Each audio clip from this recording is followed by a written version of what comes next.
Film ini bener-bener kayak main jungkat-jungkit waktu. Ceritanya nggak disusun urut dari A sampai Z.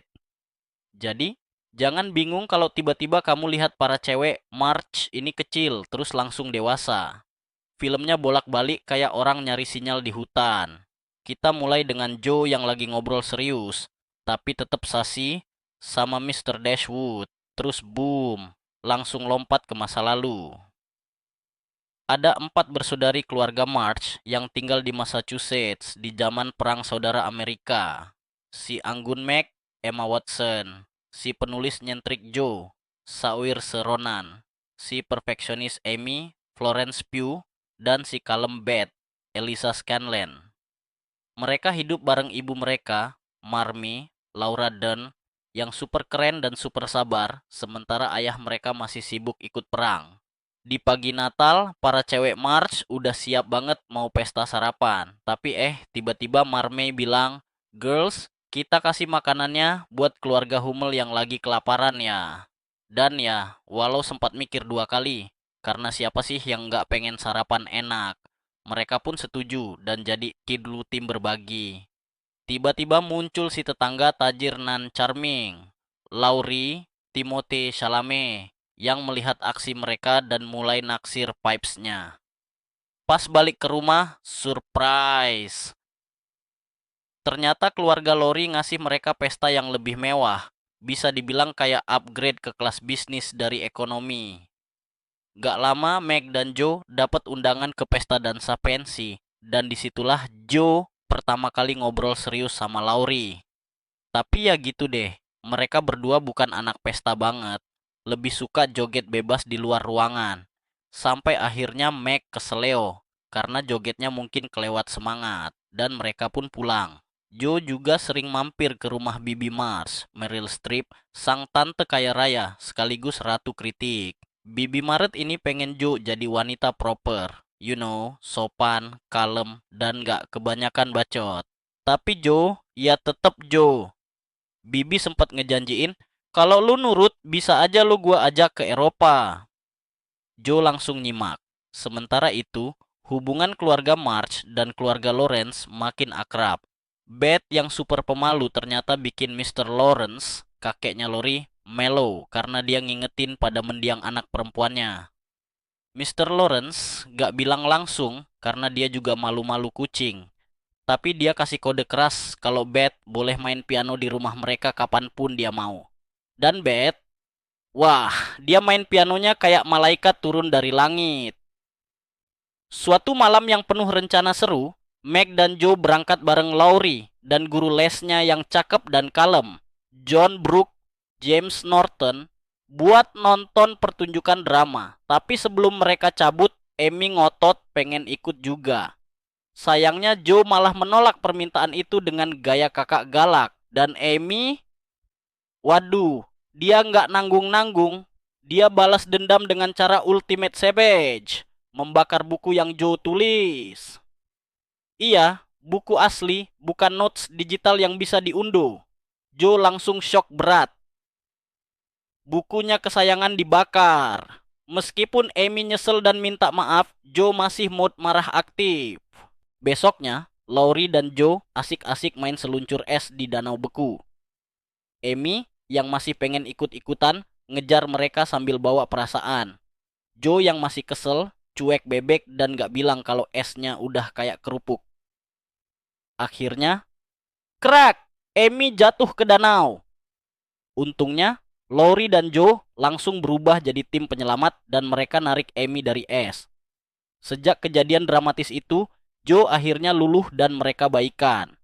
Di sisi lain, Meg lagi sibuk tampil kece di pesta orang kaya. Dia pinjam gaun glamor dari temannya biar bisa fit in. Tapi Lori yang datang ke sana malah nyentil dia karena dianggap ikut-ikutan budaya pesta glamor. Meg pun tersinggung. Untungnya Lori sadar dan minta maaf. Para suster juga punya klub rahasia ala-ala dan Joe ngajak Lori buat gabung. Bahkan mereka punya kotak surat kecil buat saling kirim catatan rahasia. Kayak versi awal dari DM Instagram, tapi lebih imut. Sementara itu, Meg mulai naksir berat sama John, si tutor ganteng tapi dompetnya agak tipis. Tapi cinta nggak kenal saldo rekening, kan? Di sisi lain, Beth yang berhati malaikat bikin sepatu spesial buat Mr. Lawrence sebagai ucapan terima kasih. Sebagai balasan, Mr. Lawrence ngasih hadiah super spesial. Pianonya sendiri. Beth sampai terharu setengah mati. Kebahagiaan itu sempat terganggu waktu Marmy dapat kabar bahwa Mr. Maret, si ayah, lagi sakit parah. Tanpa pikir panjang, dia langsung berangkat buat merawat suaminya. Joe yang sayang banget sama ayahnya ikut bantu. Dengan cara super dramatis, dia potong dan jual rambutnya buat bantu biaya perjalanan. Iya, rambutnya yang jadi mahkota itu dikorbankan. John Brooke ikut nemenin Marmy, sementara dia nitip pesan ke anak-anak. Jangan lupa jenguk keluarga Hummel ya. Tapi para suster malah kelewat sibuk atau lupa, dan akhirnya Beth sendiri yang pergi. Sayangnya, dari sana dia pulang bawa oleh-oleh nggak enak, demam berdarah, saat dia mampir ke rumah tuan. Lawrence buat ngucapin terima kasih soal piano, Beth malah pingsan karena demam tinggi. Waduh, Joe dan Meg udah pernah kena penyakitnya Beth duluan, jadi mereka udah kebal edisi limited. Tapi Amy, nah, dia langsung dikirim ke rumah Bibi March buat karantina. Maksudnya staycation paksa. Di sana, Bibi March kasih wejangan khas tante-tante. Karena Meg jatuh cinta sama cowok kere dan Joe nggak kelihatan niat nikah, maka Amy, satu-satunya harapan keluarga, wajib nikah sama orang kaya. No pressure, Amy! Sementara itu, Beth masih sakit dan para suster panik. Mereka langsung manggil Marmy, sang ibu superwoman, buat datang dan ngerawat. Dan bener aja, dengan cinta dan sup ayam khas ibu, Beth akhirnya sembuh. Dan pas banget, di hari Natal yang penuh haru, John muncul bawa kejutan.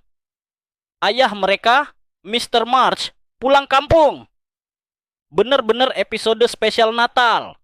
Setelah itu, Meg nikah sama John. Meskipun dompetnya lebih kurus dari harapan Bibi March. Tapi tenang, si Bibi yang awalnya nyinyir malah bayar biaya nikahan juga. Sambil ngedumel, pastinya. Terus, karena Joe nggak ikut-ikutan nikah dan Amy lagi anak emas, Bibi March ngajak Amy buat jalan-jalan ke Eropa. Joe, ya dia agak nyesek sih. Masuk babak patah hati. Lori akhirnya nembak Joe. Tapi Joe malah bilang, sorry ya, kita tuh kayak temen nonton film horor bareng, tapi nggak bisa jadi pasangan. Intinya, Joe nggak cinta Lori dengan cara yang Lori mau. Dan dia yakin mereka bakal saling jotos kalau nikah. Lori pun patah hati berkeping-keping. Dan Joe pindah maksudnya, ke New York. Buat ngajar sambil ngejar mimpi jadi penulis. Di sana, Joe mulai nulis cerita dan jual ke penerbit lokal tuan, Dashwood. Dia juga kenalan sama tetangga asrama, Profesor Frederick Baer, yang awalnya manis. Sampai dia ngasih kritik pedas soal tulisan Joe. Joe langsung auto baper dan ngamuk, kritik lo tuh nggak ngerti seni.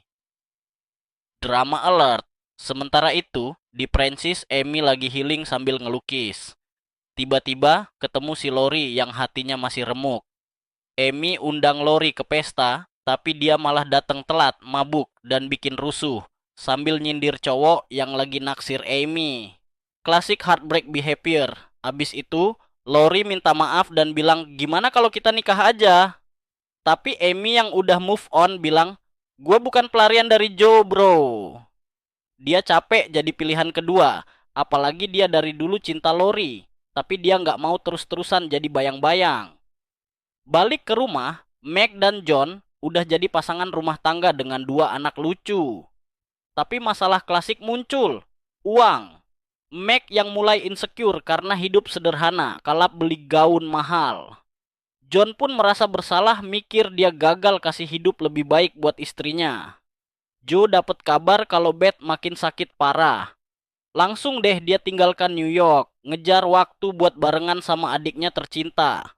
Mereka pergi ke pantai buat quality time. Dan di sana Beth dengan tenang bilang, Joe, aku tahu kok waktuku udah nggak lama lagi. Joe yang keras kepala langsung deny. Jangan ngomong gitu ah. Tapi Beth malah minta satu hal, tolong tulis cerita buatku. Joe yang hatinya udah remuk langsung gas nulis. Sementara itu, di rumah, John, suami Meg, berusaha romantis dengan bilang dia pengen Meg punya gaun yang pernah dia beli. Tapi Meg malah bilang, itu kainnya udah aku jual bro. Dan mereka berdua akhirnya pelukan sambil janji setia kayak di drama Korea. Sayangnya Beth akhirnya beneran meninggal. Oke, siapin tisu. Keluarga March patah hati total. Joe, yang biasanya galak dan tangguh, sekarang mulai mikir. Apa aku salah ya nolak Lori? Aku nggak pengen nikah sih, tapi aku kesepian. Marme yang bijak nanya, kamu cinta sama Lori nggak? Dan Joe cuma bisa melirik ke kejauhan kayak di video klip. Karena jawabannya, nggak juga sih. Tapi Joe tetap nulis surat ke Lori. Bilang dia mungkin udah salah ambil keputusan. Dia masukin surat itu ke kotak surat rahasia mereka. Kayak ritual cinta masa lalu. Di sisi lain dunia, oke, nggak sejauh itu. Amy dapat kabar soal Beth dan langsung pulang ditemenin Lori. Di tengah perjalanan yang mellow itu, Lori bilang dia pernah dilamar, sama Amy. Tapi Amy bilang, nope, gua nggak mau jadi pelarianmu dari Joe. Tapi terus cium dulu, baru mikir kemudian. Sesampainya di rumah, plot twist. Lori muncul di depan Joe dan bilang, surprise, gua dan Amy udah nikah. Joe zoom in, slow motion, suara petir. Tapi ya udah, Joe akhirnya nerima dan bilang, selamat ya, gue senang kok.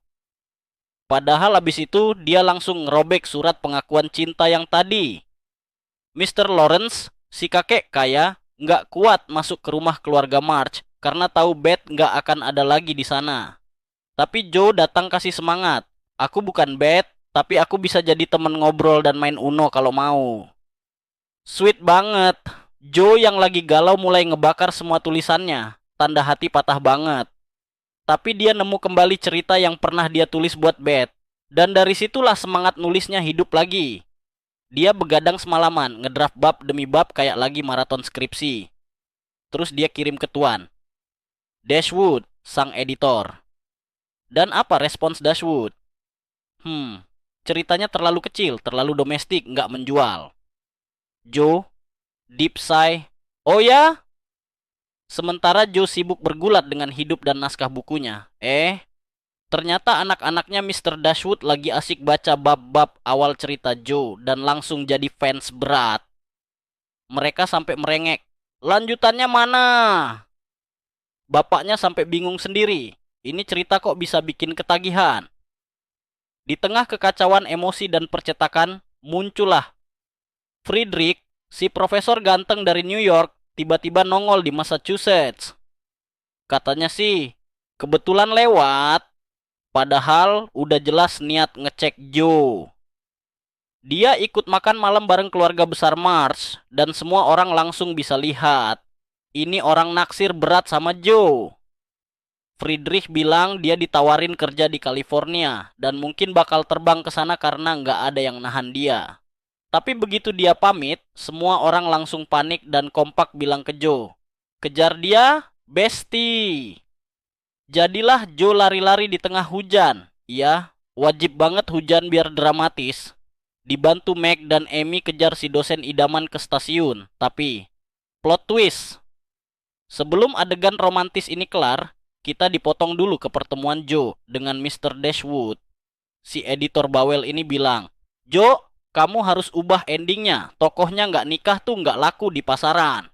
Joe, yang udah idealis kayak tokoh utama indie film, bilang, lah kan dia dari awal emang nggak mau nikah. Tapi demi buku bisa terbit, akhirnya Joe nyerah juga. Asalkan dia dapat hak cipta penuh dan bagi hasil yang adil. Negotiation skill 100. Balik ke kisah cinta, Joe berhasil ngejar Friedrich sebelum keretanya jalan. Dan boom! Mereka saling nyatain perasaan dan ciuman manis di bawah hujan. Klasik, tapi tetap bikin senyum-senyum. Beberapa waktu kemudian, Bibi March meninggal dan meninggalkan rumah besarnya buat Joe. Akhirnya warisan juga datang. Joe, yang luar biasa, mengubah rumah itu jadi sekolah. Di ulang tahun Marme, semua orang ngumpul. Joe dan Friedrich, Amy dan Lori, plus bayinya, Meg dan John. Semua bahagia kayak ending sinetron lebaran. Setelah segala drama keluarga, cinta yang bikin pusing, dan debat seru soal ending buku, akhirnya Joe bisa megang hasil kerja kerasnya sendiri. Buku Little Women terbit juga. Dia berdiri di depan mesin cetak, matanya berbinar-binar, kayak habis lihat diskon besar. Dan lu bisa lihat jelas banget rasa puas, haru, dan bangga ngumpul jadi satu. Dari nulis buat adiknya yang sakit, sampai jadi karya yang dicetak dan dibaca banyak orang. Itu bener-bener glow up karir penulis level dewa. Joe nunjukin kalau mimpi tuh nggak cuma buat dikasih bintang di kertas vision board, tapi buat dikejar sampai jadi nyata. Dan ya, kadang harus debat sama editor dulu.